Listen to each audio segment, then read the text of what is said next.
This is Drop and Drop Out, the weekly podcast where a mix of gamers come together to talk all about video games. Tonight we have a special guest, Lucy James, talking about her new venture, Lookingfor.game, who we will talk to in just 1 second. I'm your host, Patrick, and dropping in alongside me, Jordan, aka Cognitive Clips. Jordan, how are you? I am good. Fresh back from New York a couple weeks ago, so glad to be back here The Big with Apple. you guys. Welcome back. Yes. And the aforementioned Lucy James of Lookingfor.game. Lucy, welcome to the show. How are you? Thanks for being here. Thank you for having me. I'm doing well, thank you. Yeah, Hell, it's I keep saying it, but it's strange to not hear Lucy James from GameSpot. I bet. Which we'll talk That's a an little bit about. adjustment, yeah. Yeah, after 12 years. I was about to say, that was about to be my question. How I forget how many years you were there. Well, as we've kind of hinted at, we're going to be talking to you all about this new venture, but we also want to talk about your journey to here and maybe a little bit into the future as well. Before we jump into that, some very, very quick housekeeping I just want to mention because we might have some new folks in the audience today. DropinDropoutPod.com. That's the easiest place to find us. You can find all the different podcasts we're doing. Our news show on Tuesdays. On Mondays, our Video Game Book Club and other podcasts as well, JK Games. Video essays from this guy over here, and merch, if you like our logo. That was designed by the French Dip Design, currently in the chat.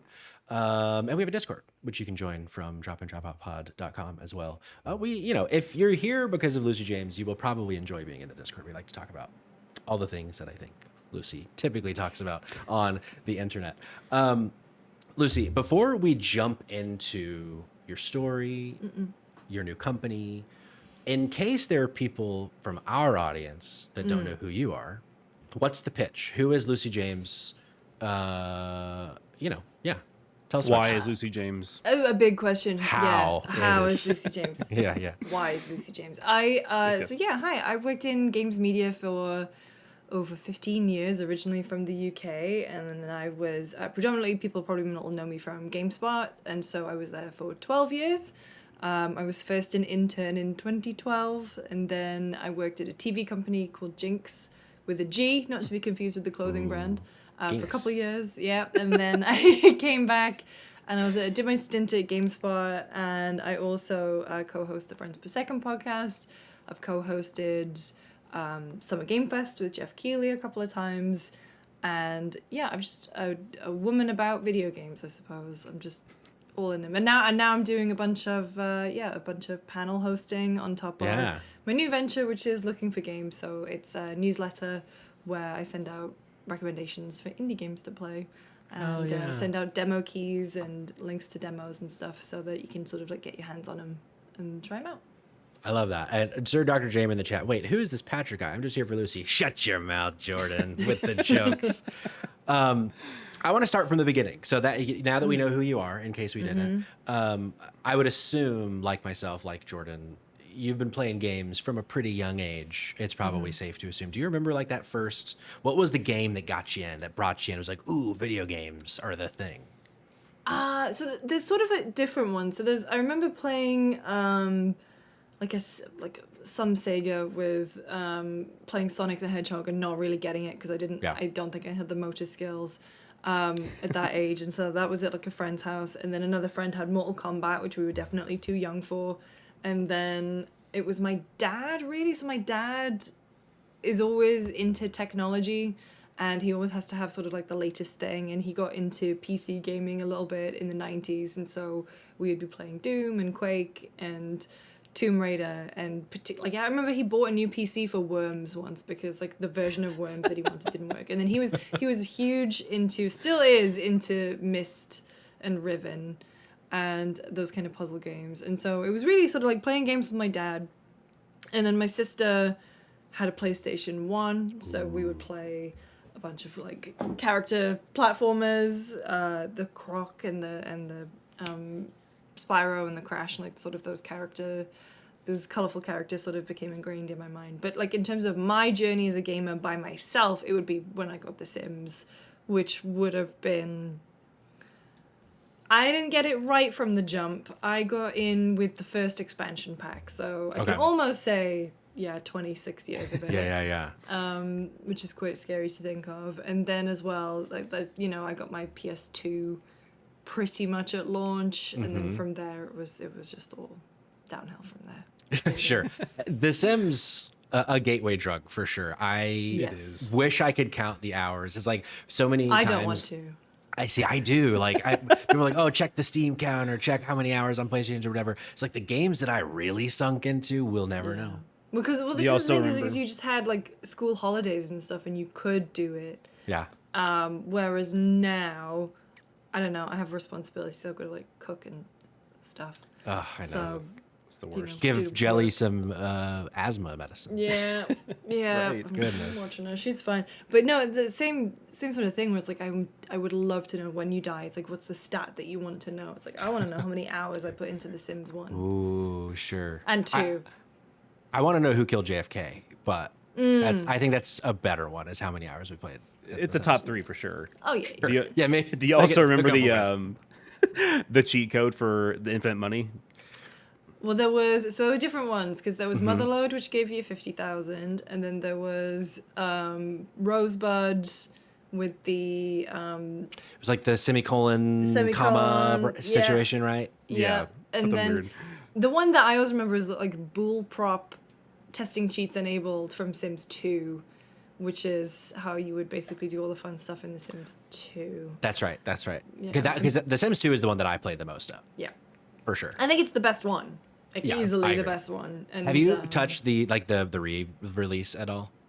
I did very briefly. Everyone was It's tough. complaining. Yeah, everyone was complaining about how difficult it was. And I'm like, no, I know exactly what it is. It's like, oh wow, okay, yeah, needs decay very quickly. Yes, for sure. And it's way more of Jeez. a balance. But yeah, I think it's best that I didn't get too deep into that because Sure. I've been through it once before. Sure. So on that same path, so you're playing a lot of The Sims.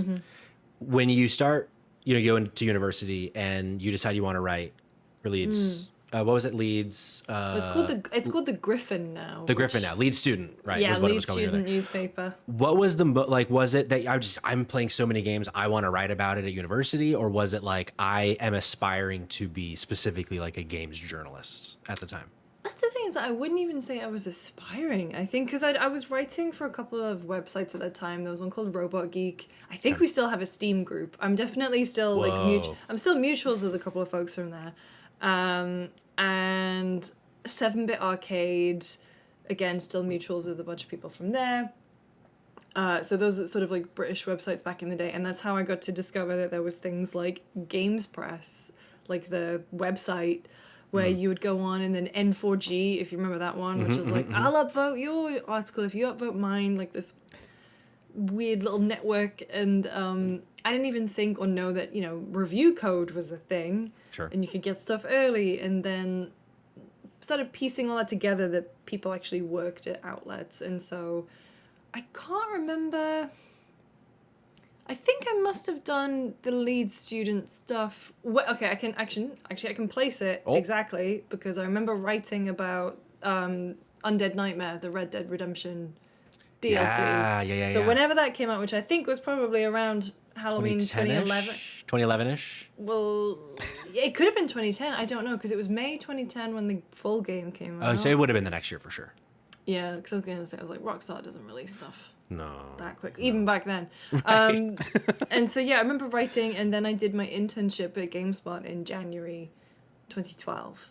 And so, yeah, it was more just sort of doing something that would be, I don't know, more read. And also, yeah, it was just, Sure. I remember reading the student newspaper, and I was like, oh, they cover culture, but they don't have a video game thing, so. Yeah. So then when you're getting the internship at GameSpot, like in 2012, was it like, oh, wow, this is GameSpot? Or was it like you kind of stumbled into something that would become massive?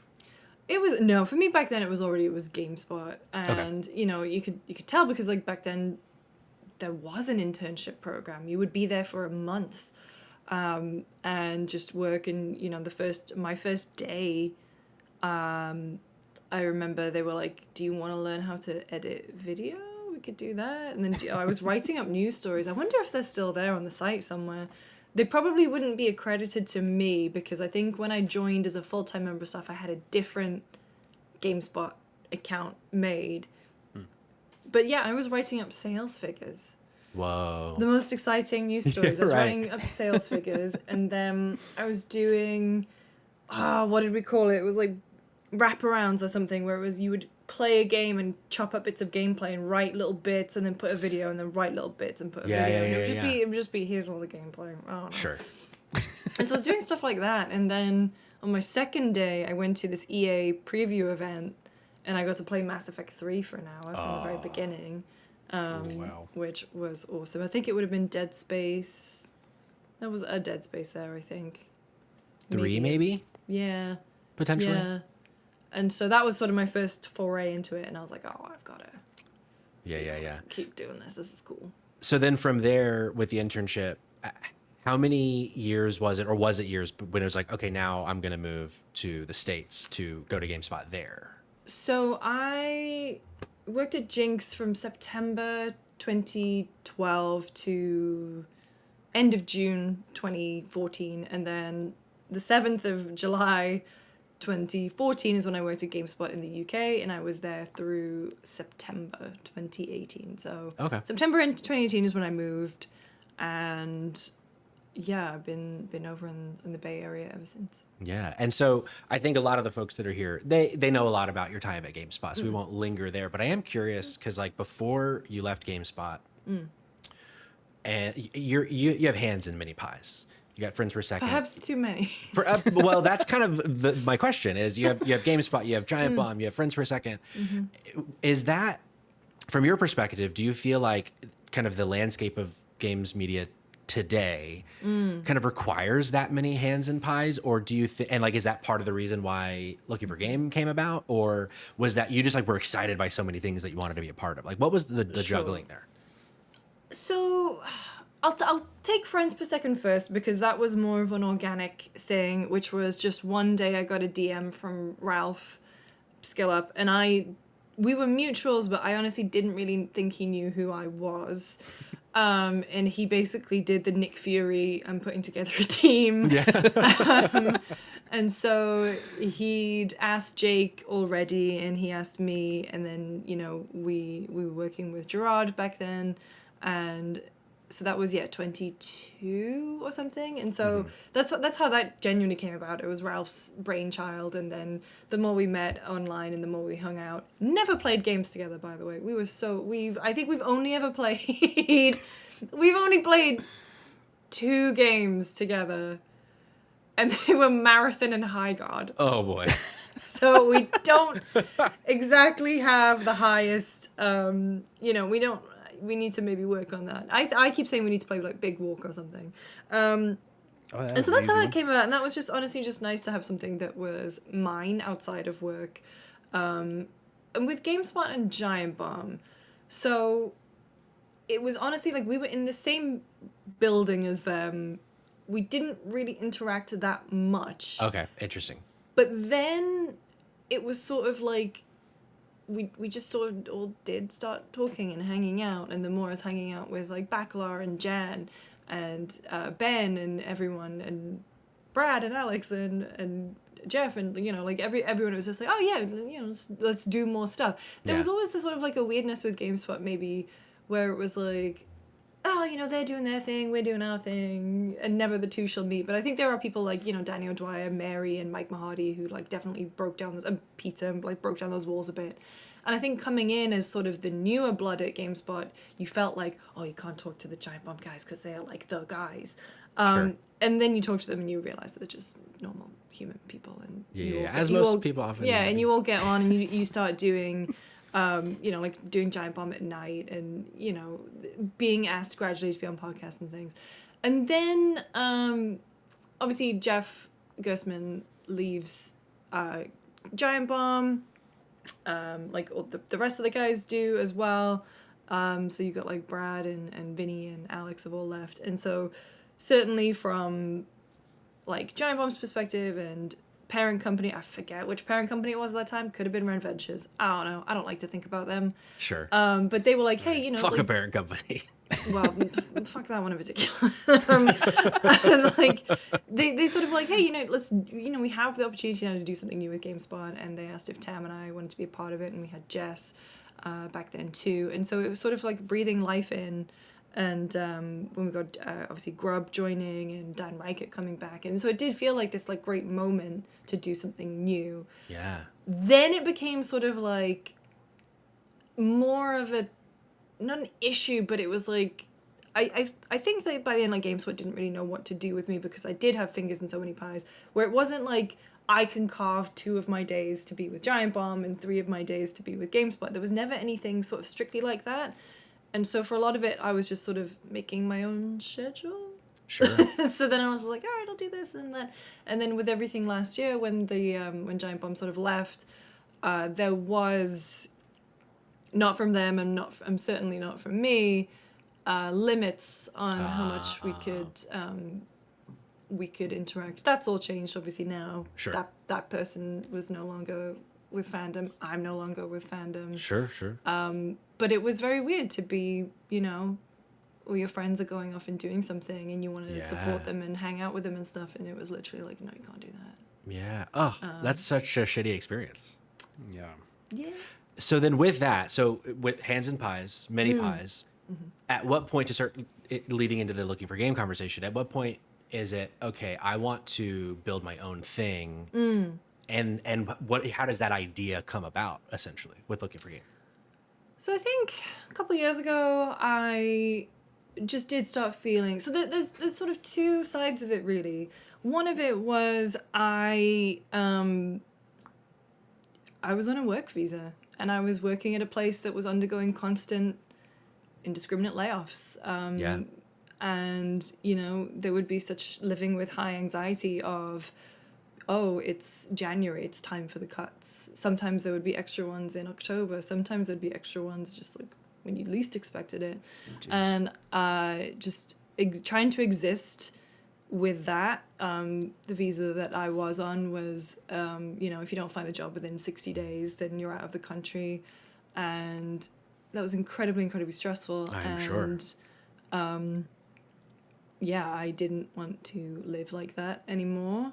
And so I paid myself to get a new visa with an agent. And because also it meant like it limited my earnings too. Like I couldn't have earnings that were outside of the company.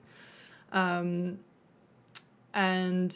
yeah, it's why like I'll always speak up, especially when like the industry's undergoing mass layoffs, is that no one thinks about the people who are on work visas. Sure. And it's a particular kind of cruel and unusual punishment for workplaces to bring people over on a visa and then do absolutely nothing to ensure that they can stay in the country once they are seen to have no more use for them.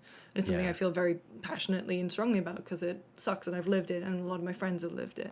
Yeah. Absolutely. So that was part of it. And then the other part of it was I could just sort of, you can see obviously the games media landscape is changing. And it wasn't because I thought like, I felt like I couldn't go it alone and do something. I couldn't do what Jason Schreier does or Tortillo. Like they are the news guys. And I felt like I don't know if the world needs another person just kind of doing the news. And then I started to think about what I could offer, and I had sort of carved out a place for myself on Friends Per Second in particular, which was I was always playing the indie games, the weird stuff that, no one else was really bringing up, at least on that show. Plenty of people bringing them up elsewhere. I'm not saying that I invented the concept of covering indies, but, like that became my niche. I think we are saying that, actually. That's the headline. That's the clip for tomorrow. And so that became my niche. And I just kind of realized the amount of joy I got in doing it. And I adore working with indies and talking to them. I think just in terms of, it's more excitement, I feel. Like, obviously there's excitement in AAA, and you experience some incredible stories and incredible games through AAA, but there's just something special about these indie games. They're often a lot more personal.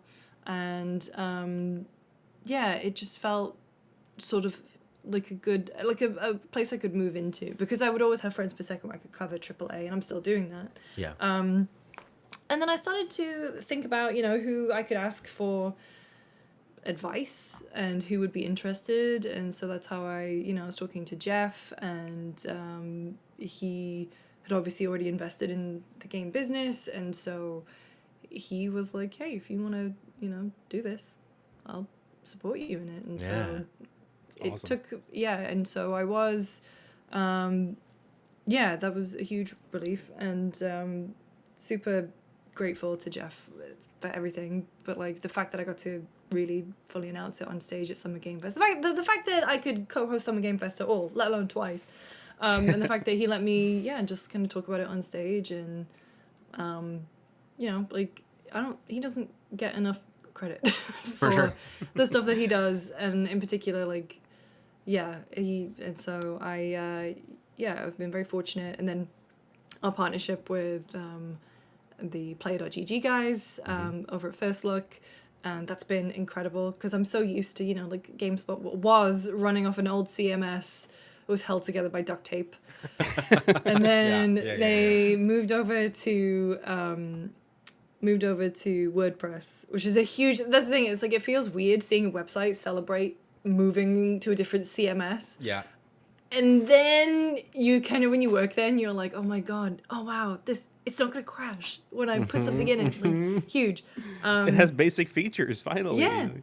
But that's the thing. It's like, folks in engineering, when you're working in a place like GameSpot, like they have other priorities. Substack, Beehive, other priorities. They're not gonna like program something in that I think I would like or would make my life easier. And the First Look guys do. Like I'm in a Slack channel with them, and I'm like, hey, could I do this? And they went, yeah, just give me half an hour, and it's in there. And it's also, they kind of believe in the mission too, because their whole thing is they're a playtesting platform. Yeah.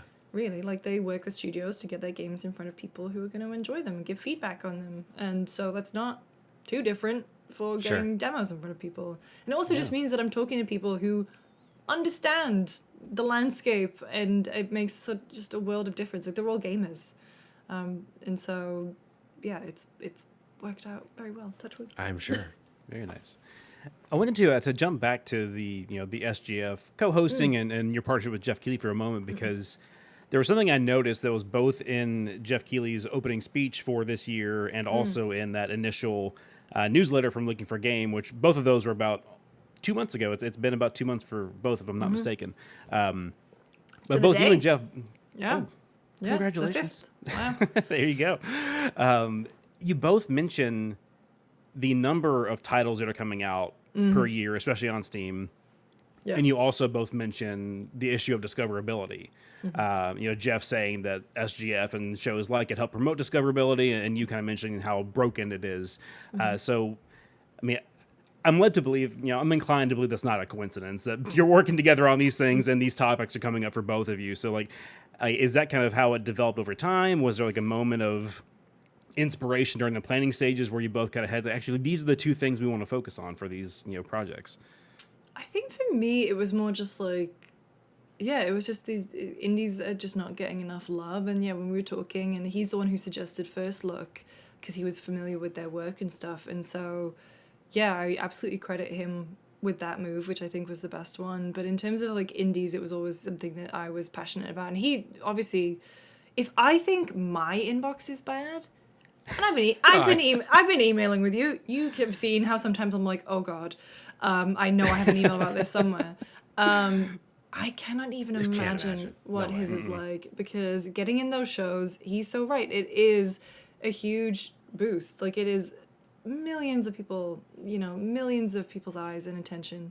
But it is ultimately, like, discoverability is such a problem. Yeah. And this was hot off the heels of, this was around the time, the week before the latest Next Fest. And you get the list through from Valve, and it was over 4,500 at that point. Jeez. And then you've got fewer and fewer people in games media. You have, that's just being whittled away constantly, which is super depressing. And then you have this over-reliance on these, I've seen them called black hole games. I think that was Matt Piscatella from MPD Group who calls them that sometimes. Certainly if you follow Simon Carless, Game Discover Co., which I think if you have any interest in gaming and discoverability, you need to subscribe to Simon. And actually his firm did all of the analytics stuff at the beginning of Summer Game Fest. Oh, cool. Oh, great. Was via W. Game Simon. Discover Co. Yeah. Those are very nice graphs. Yeah. And honestly, the amount of stuff they put out about like trends and they talk to developers and it's a fantastic newsletter. But no, it's a problem. Like every single person I've spoken to, like I've spoken to execs at platforms, platform holders, like it is the biggest issue for so many people because we have black hole games. You've got GTA, you've got Fortnite, you have Roblox, Minecraft. Those games are over 10 years old and people are still playing them. They are still the most played games on Steam. Whereas on Steam, you have the democratization of development tools, the lower than ever barrier to entry to downloading something like Unreal, buying assets from a store. Like anyone and everyone can make a game and publish it. But that means, And you fucking are just, AI, even worse. Like, Seriously. there is just an absolute wave of games being released at any one time. Steam has its calendar. SteamDB has a better calendar. There's just an impossible amount of games. Even at the height of games journalism, you would not have had enough people to cover it all. And that's the thing. It's like that has changed, and now we have content creators as well, and sort of they even they aren't enough. There's so many, and everything has to. It's kind of weird seeing games that try and ape another game's style so completely, because that's not enough anymore. It's like, cool, your game is like Dredge. Cool, your game is like mouthwashing. What is it doing that's different? Because doing exactly the same as something else is just not enough anymore. Yeah, I agree. Even in the indie space, I mean, obviously they're not immune to all the turmoil in the industry either. I mean, one of my the game I won't shut up about this year is Mio Memories in Orbit, and they released the game in January. Studio shut down in June. Even for these really niche studios that are doing really interesting things with existing genres and tools and things they're not any more safe than anyone else. Now, I'm sure that Jeff and the Summer Game Fest team probably have people that have looked at all this themselves, but I'm a big research nerd, so when I was putting together an essay of sorts to kind of look at the issue of discoverability as far as the showcases and stuff, and it was very interesting and really speaks to the success of what they're doing over there and what you're doing here with Lookingfor.game, because there's 13 indie showcases that are kind of affiliated with SGF, and there were 9 of those that had their own YouTube channel and the same showcase posted on the SGF or the Game Awards channel, and the amount of views that got to the SGF version versus their own version, I mean, it was almost 90,000 more views across all the showcases, and when you hear things like that, or you see those kind of numbers behind the scenes, I mean, do you feel like that really speaks to represents the mission well, or how do you see as the next step of keeping those numbers even more for next time? Yeah, I mean, I think that's a great point, because that's the thing. Everything is so algorithmically determined, and so even if you are setting up your own thing and you have your own channels, you have to hope and pray that the algorithm is going to bless your YouTube channel or your YouTube shorts or your TikTok or your reels, because that's really the most effective way of getting out there now. Right. And so in terms of your question, it is a very validating thing to see, but it's also kind of a shame that it is that way. You kind of want everyone to have success built off from the ground up sort of thing. But it's why Lookingfor.game for me is very I'm very glad that I do it, because I think it's very gratifying to get messages to say I never would have tried this if you hadn't shown it, or I liked what the developer said in the interview and that's what made me try it. And so I have a platform and I'm very glad to use it to promote indies. Hell yeah. Has that been the general response you've seen so far? Has it been pretty positive or good? Oh, yeah. I've been this is the thing. I'm very British, and so I don't... this is maybe why I don't ever want to see myself as I'm an influencer, or I could definitely do this by myself, kind of thing. It's I really needed to kick up the arse to do it. And it's why as well, I didn't want to do my own, you're following me, a day in the life stuff. It's I just can't do that. And even in I feel all the power in the world to people who can do that and put themselves out there. I just don't think I'm built that way. I wish I was. I think it would make my life easier. Yeah, and like Jeff, if you're watching, I'm sorry. I know I need to do TikToks. It just makes me want to die inside. I've been in front of camera for 15 years, and I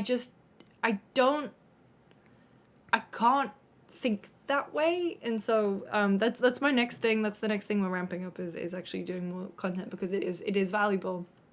But yeah, it's been a very positive reception. And that's the thing, is that I know that not every game is going to be for everyone. There are certain, obviously we're only, like 2 months in. And so I've certainly seen some trends with what people, at least in the Discord, say that they really like. And it's stuff like Clicky Islands and Ball Game, which is like, there's one more go kind of games. But I really find it gratifying when people are like, oh, they tried Runt or Sister Other Paranoia, which for me is more like, those games are more adult, in some cases violent. Like, that's certainly not everyone's taste, but people are like, oh, we tried it and it actually really ruled. And so I'm really glad. And then it's really nice to see, like, I don't ask indies, like, I'm not like, oh, you have to post about this or whatever. But if they do it of their own volition, I think it's really nice, because they're just happy to be. Yeah. And then, like, hopefully to them that generates wish lists, and hopefully at the end that generates conversions. Like, more people trying their demo, and hopefully more people buying the game when it comes out. I mean, we see that too. Like, there's so often that we're like, oh, we want to get into the Capcom program. We want to get it, like, the big things. But we find the most success with indies too, of like posting about it online and them being excited that there's somebody covering their game. And there's like such a, I totally see what you mean, of like, there's such a joy in finding that connection, because like at the end of the day, like you were speaking about, not that like there isn't an excitement about AAA games, but it's so clearer to at least me, and I am willing to bet that you guys agree that there is such a clearer artistic vision across the board with indies that like it's not that it's not there with AAA. It's just easier to see, and I think that's something that I find really exciting about Lookingfor.game is how much stuff that is finding an audience now that they never would have otherwise noticed. And I think there's something I think really special about that, which is very cool. Yeah, I just love it, because it's just, there's so many different perspectives. Like, so a spoiler for this week's game, it's going to be the Granny Detective Society. Amazing. Which is a detective deduction game where you play as a bunch of old retired little grannies, little mice, and they spend their free time just sort of like solving cases, and there's a big thing that sort of like pulls them all together.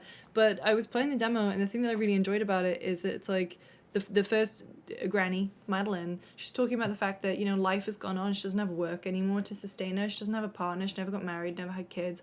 And it's this melancholy about like what people think her life should have been versus the reality of her situation. And I was like, I don't think you would necessarily, you might get that touched on in a AAA, but like for it to be so front and center, like maybe the first thing that she says in this game, I found was very powerful, and I have a very nice interview with the developers about it. But it's when it comes to indies, there are just so many perspectives that you just wouldn't get.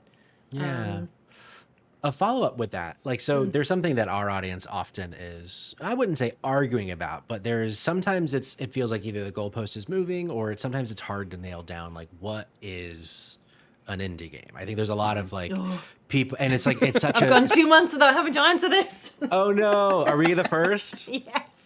Do you follow like a rubric, or is it's just like it when you see it kind of thing? Yeah, that's the thing, because I've been meeting with a bunch of publishers and developers, and they're all sort of various levels. I think it is that sort of vibe space. You do know it when you see it. Just because someone has publishing support doesn't mean that I'm going to cover it. And someone actually put a question in the chat earlier, and it was about, it's all about people with connections and stuff. And I was like, my email's in my bio. You don't have to have a connection to reach out. Yeah. I have a form that you can also fill out. Like, it doesn't have to be through a connection or through someone like that I know. I'll go on social media. I will go on LinkedIn.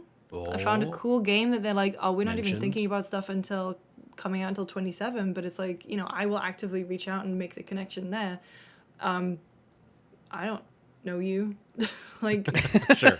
I haven't been introduced to you. I typed in reveal video game and it looks cool, so I'm following it that way. Indies, it is vibes based. Like, technically someone like a Devolver is independent. Someone like like Kinetic, who are having a showcase in a couple of weeks, you know, we have all of these folks who they have an influx of money, but at the same time I'm getting folks who are like, this is made by two guys in a cupboard. Literally, I have an email where I was like, hey, we were two guys, we are working on this game in a cupboard in our spare time. Another game that I'm talking to the developers are at the moment, it's like, hey, we have full-time jobs, there's 3 of us, we're just making this in our spare time. So I think indie is a very, very broad category. For better and for worse. But I think it is vibes-based. Because it's so exhausting hearing the discourse when it's like, is Dave the Diver an indie game? It's like, I don't fucking care. Like, I don't care. Is it fun to play? Yes or no? Correct. Well, I mean, it cracked me up last year with Claire Obscure, people saying it can be indie because it had a bigger budget. And I was like, yes, because I'm sure Team Cherry was just sitting on those 15 million sales from Hollow Knight at $15 a piece and just weren't using that at all to put toward their next game. Like, No, it's, and that's the thing. It's, at the end of the day, I don't think that's what you should be worried about. I agree. I think there are more important things in gaming happening than categorizing someone. I agree. You know, categorizing a company. Even though I asked the question, I agree. That's fine. I don't mind answering the question. I honestly can't believe it's taken this long to have to be confronted. I'll take with the it. question. That's a scoop, I hear. And like, of course, the newsletter is focusing mostly on games that are coming out soon, have demos, have play tests coming up, things like that. And I did appreciate that there was I think it was right around the Xbox layoffs. You had that kind of bonus recommendations for how did you phrase it? Games to play when everything sucks or something like along those lines. Rip and tear. I could do a separate entire podcast just about The Last Campfire, but that's not why we're here tonight. If you had the opportunity to do that for just not even necessarily for a theme, but just any game that really stood out to you from years in these past 5-10 years that had you had this newsletter, then you would have really sang the praises of. What would that be?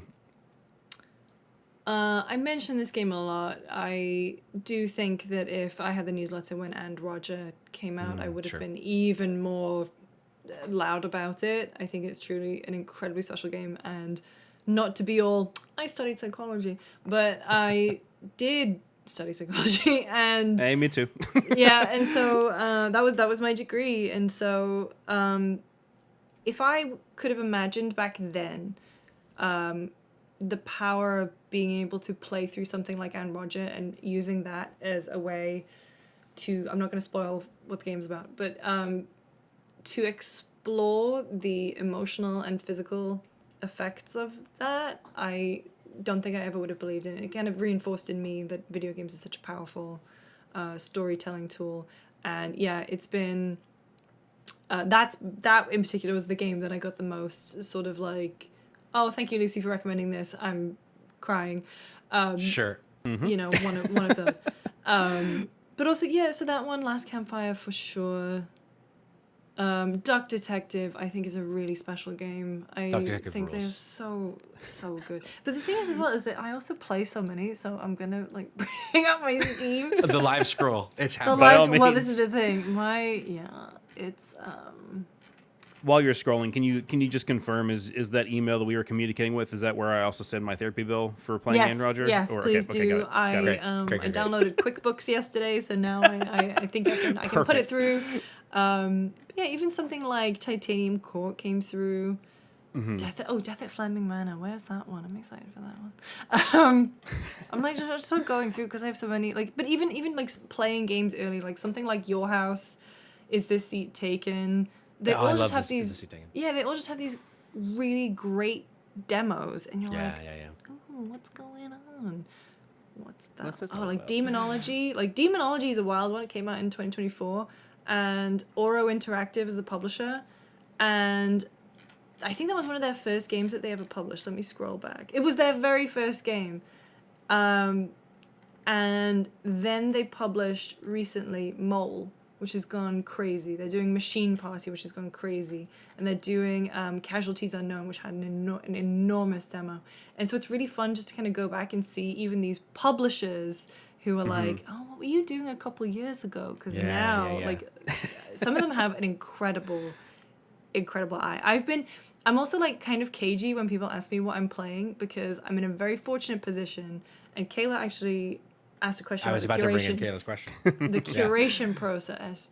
So I am very fortunate in that with indies, there's a lot less red tape, and they will just show you what they're working on, and I am seeing some incredible stuff.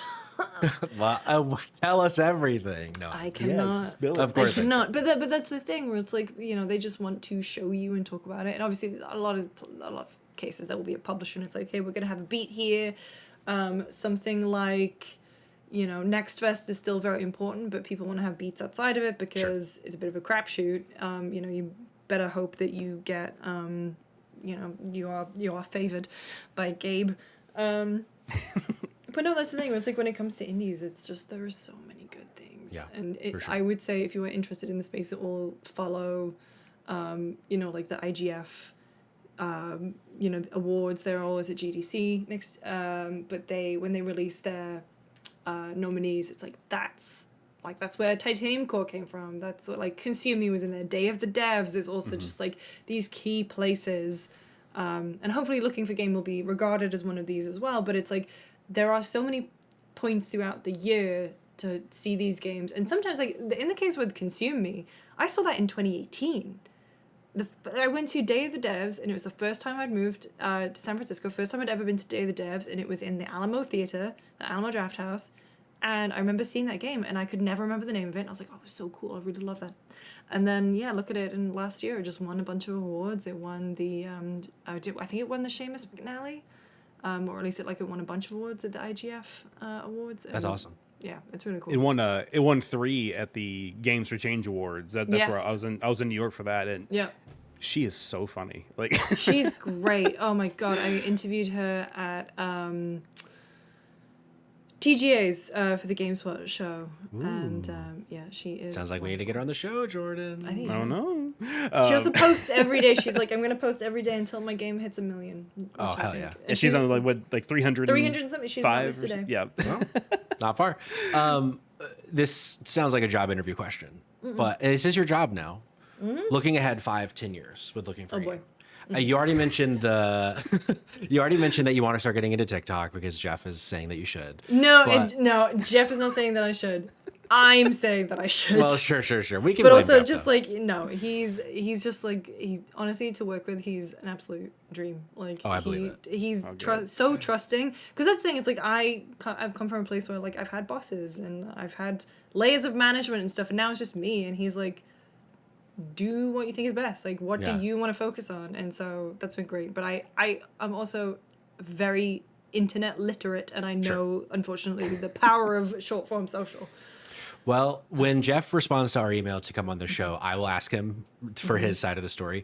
But with Lookingfor.game, do you see, what else do you see this going to? Is it its own showcase? Is it not trying to get a scoop, obviously, but I'm sure you see it as more than. Yes. Do you want to talk a little bit about what some of the future might be for your?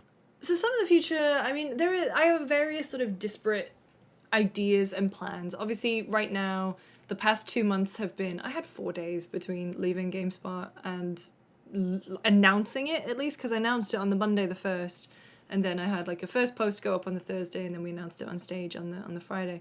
So I had 4 days because I did take a day off. It was a holiday, and I was like, I need 1 day of not doing anything before my life irrecoverably changes. And so the last few months have been the Gromit putting the train track down while he's on the train. That's how I've been describing it. And it kind of feels like the last 2 weeks have been more normality. And so the ideas that I want to pursue is maybe a showcase. I feel like there's a lot of showcases. There are. And so I feel like if I was to move into that space, it would have to be something that I would really believe in. For me, there are things that I'm very focused on. One is, becoming like sustainable and not expanding too much and too quickly. And I want to make sure that this thing, like she's a sturdy boat. Yeah. The other thing that's very important to me is trustworthiness, and you can't buy back a reputation. And I want the name Looking4.game to be synonymous with someone who gives trustworthy recommendations that people enjoy, I don't want people to feel like their time is wasted. And I already feel very lucky that we're at 36,000 now. It's like those people get so many emails, they have to work and they are bombarded with stuff on social media, and then they have opted in to getting an extra email. Yeah. And then that is huge. And then the people who pay have opted in to get even more emails and spend their money and be in a Discord and like part of a community. And so it's I don't ever take that for granted, and I don't want to ever jeopardize that. There are other plans. I've been reaching out to developers who are, games in 27, games in 28, and Sure. I'll be like, if there's stuff that I can do to help out as you are planning, like even if it's, running a playtest here, it's like I want to be doing more of a helping hand. If I can connect people to funding where I can, that's obviously, I'm not launching a publishing arm or anything, but I'm a very connected person, and if I can connect cool people behind the scenes, I would love that. That's more, I guess, of a consulting biz dev role, but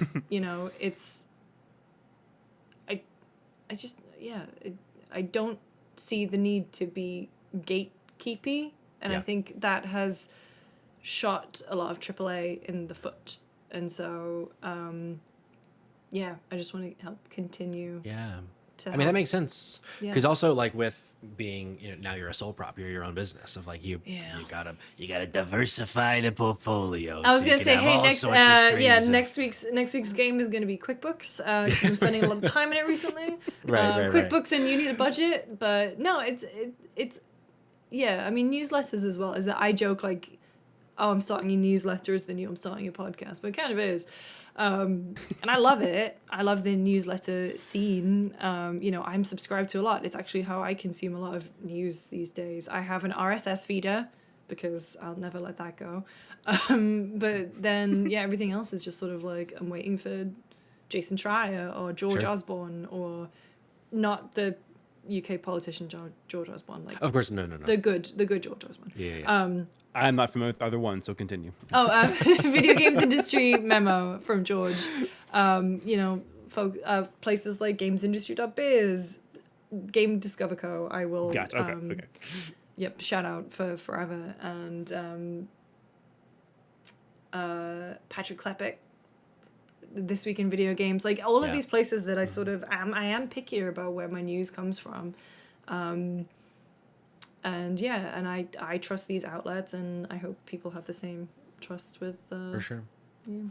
I do want to read. If you want a freebie, I'm sorry. Go ahead. No, you go. You go. I'm saying if you wanted a freebie, I tried this Sovereign Tower demo because of the newsletter, and was very, very fun. So you can put that in your. Thank you. In my testimonies. Yes.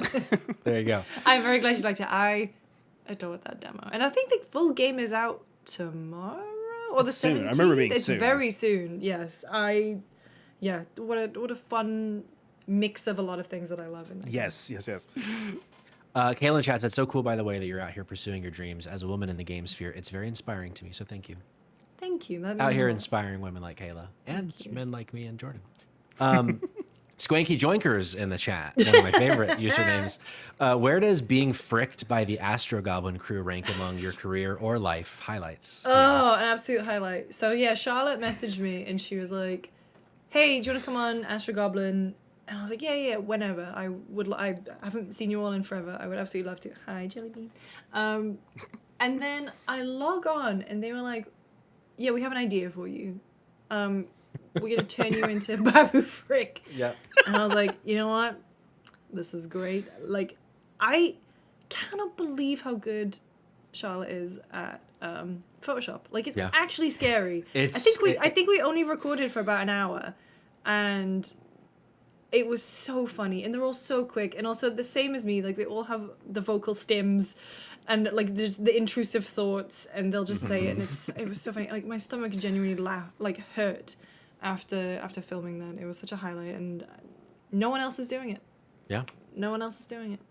That's one of those things I'd love to steal the idea, but it's unfair to steal an idea like that. It's because it's too good. It's simply too good. Unbelievable. Lucy, is there anything else in that brain of yours about Looking for Game that we haven't asked about, or that is just on your heart that you would love to share with us and the audience? No, I mean, I think that's it. I think overall I'm just, very grateful that it exists and that people like it and that I get to do it. And, Hell yeah. not to be like that person who's posts an unhappy face and like waits for everyone to say what's wrong. Like, I don't mean to be like that tease, but there's just so much cool stuff on the horizon, and I'm so excited that and this is not to say that I couldn't cover indies at GameSpot. There was obviously a pressure to cover the black hole games and the AAAs that would do more traffic, but I was always, if I wanted to, I could cover the things that I was interested in. But yeah, just having a space to be like, oh, I can just and I get to be my own boss, and it's like, oh, who says I only have to do one newsletter? Who says I have to do it this way? It's only you. Only me. Yeah. Which is crazy. And It's Wild West out here. What? Yeah. A wicked. Oh my God. And so, it's been such a wild ride. And I haven't been freelance really since 2012 when I was fully in the freelance game. And so, getting to make my own schedule and... The last time you were freelance, the world was supposed to end, and it really feels like the world might end here soon. So there might be a correlation there. I'm not totally sure. No, maybe me being freelance is what saves it. Ooh, there we go. That's the narrative I love. I started to think Harbinger of Doom, Harbinger from Mass Effect. Weave that back into the conversation somehow. Sure. It's fine. Hey, Sure. 2012 was Mass Effect 3, so... It's true. It's true. It's true. Well, Lucy, thank you so much for taking the time to chat with us. Thank you. Of course. One more time, where can folks find you around the internet? You can find me, you can find the newsletter at Lookingfor.game because, I love a fun URL. And if you have a game that you want to pitch to me, my email is in my bio, hello@LucyJames.games. Again, fun with the URL. Very good. I'm Lucy James Games everywhere. I'm sure you'll find me. Hell yeah. If you want to. Maybe I don't want to be found. No, Ooh, maybe. I do. Ooh, mysterious. You should find her. She does good stuff. Friends per second, it's okay. Well, speaking of indie, we're going to be streaming Big Walk tomorrow night right here on twitch.tv/drop-and-drop-out-pod. So be there, watch us, have a good time playing some Big Walk. Lucy, thank you again so much. We will see you next time. Yes. Bye, everybody. Bye.